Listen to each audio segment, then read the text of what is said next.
Eye on Agriculture with Britton Rucker.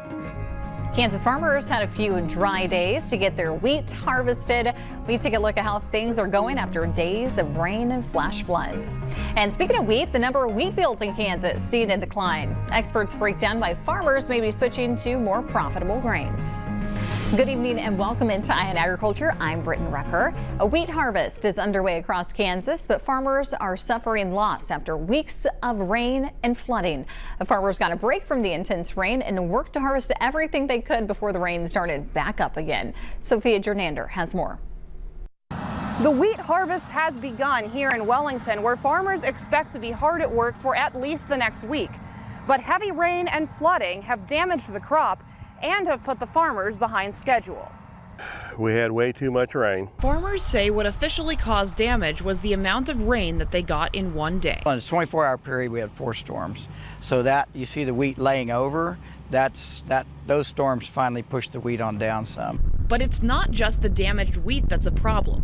Wheat can't be harvested if the field is moist, so the farmers couldn't start until they were sure fields were dry. Normally we would be farther along than this. We're behind because of the rain. They also say there was a period where they started to worry about how far behind schedule they'd be. We all started thinking about that pretty early on in June because of how much rain there was. Now the weather has been dry and windy.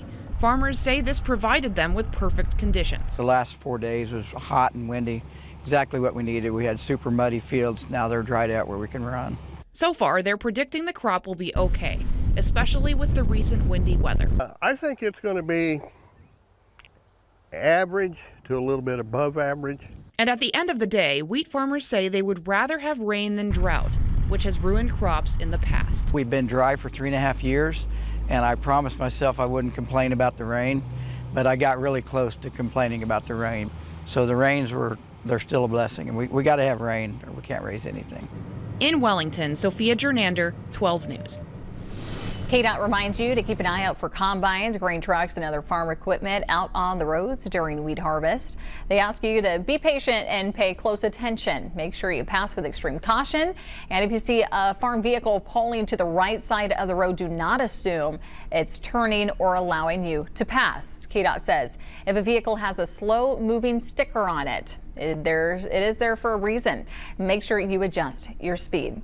And coming up a little later on Agriculture, we're joined with a member from Kansas Farm Bureau talking about what you need to keep in mind as a farmer to keep the road safe during harvest.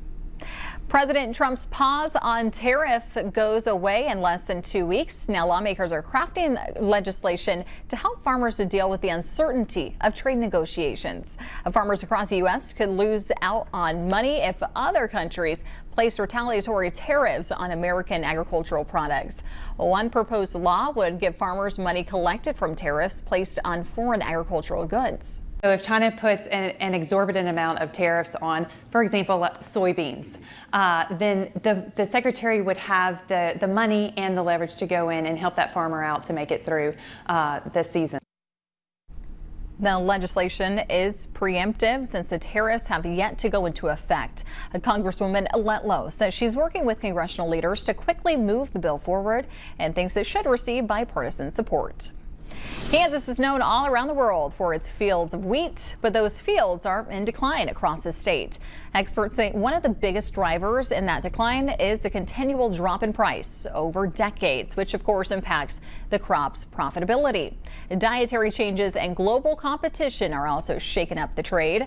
Both lead to tougher choices for the farmers trying to get by. You see a price spike, you can get on those market opportunities, then you should. If you don't, well, then all of a sudden you've got storage cost. If you don't store it on your own, in your own elevator, you store it at a commercial elevator, you have monthly storage costs.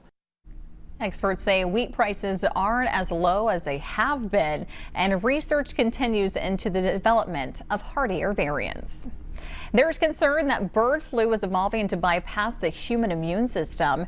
Using AI, researchers at the University of North Carolina at Charlotte looked at thousands of viral proteins. And they say the virus has mutated over the past decade, and those mutations increase the chances of a pandemic, and that older vaccines may not be as effective. 70 people have been infected and 1 person has died from the H5N1 in the United States.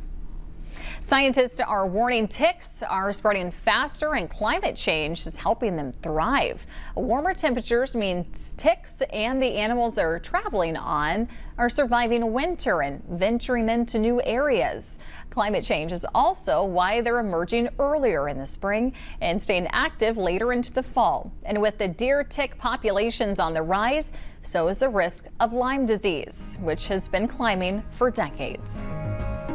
Farm stress is real and it's costing lives, but one man is turning his pain into purpose. That story ahead on Eye on Agriculture.